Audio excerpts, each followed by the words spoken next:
Nikola Jokic dropped a monstrous game against the OKC to force a Game 7, and it seems like the #1 seed of the West is all but a secured pick for the WCF. The Joker had a lot to say regarding Game 6 and what we should expect ahead of Game 7, as the two protagonists for the MVP title are going at each other in the most anticipated game in the current playoff bracket. When in doubt, call the Joker. Nikola Jokic has shown why he is the leader of his team and why he deserves the MVP more than SGA by dropping a monstrous stat with the season on the line: 29 points, 14 rebounds and 8 assists.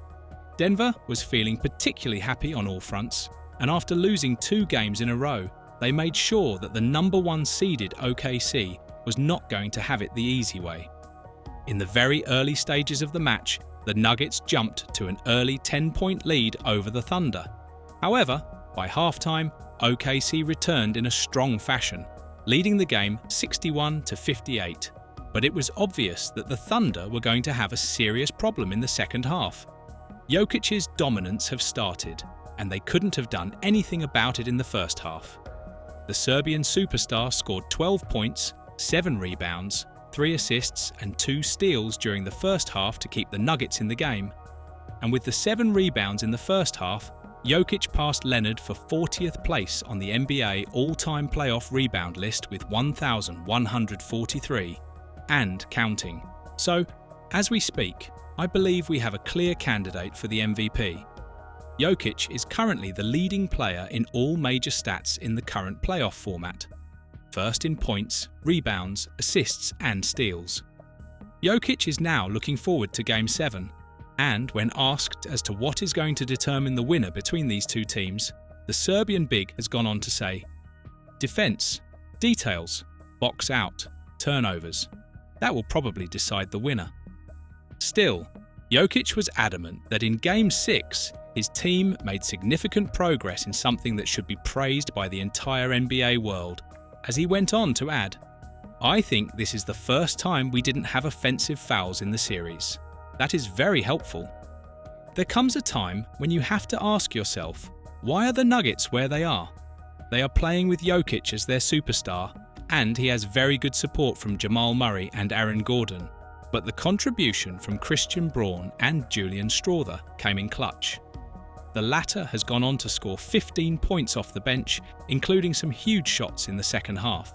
So, if Denver is going to go all the way to the WCF and show OKC that they are not here to play games, but to win the second chip with this squad, they'd need another beast performance from Jokic. Obviously, there were a lot of doubters when it came to the performance of Jokic. The Serbian big has gone on to prove them wrong, starting with Charles Barkley, who felt like the superstar of the Nuggets is slowly but surely wearing down and has more responsibility than any player in the NBA. When addressing this situation after the crucial Game 6 loss against the Thunder, Barkley has gone on to say, "This guy has more responsibility than any other player in the NBA. No other player has to lead their team in scoring, rebounding and assists. And there are a lot of players in this league, but no player has the responsibility that the Joker has." However, we must not forget that the other MVP candidate, SGA, was quite efficient with the Thunder in Game 6. It's one of those close games where you can literally palpate the tension, and the winner is decided in a very tight manner. But SGA scored 32 points on 11-16 shooting, 2-4 from behind the arc, and 8-11 from the charity stripe. A very controversial topic throughout these playoffs has been the visits to the free throw line, and in Game 6, these two were more or less equal. Jokic shot 10 from 12 from the charity stripe, which goes to show that the series is going to be solved in the only proper manner, Game 7.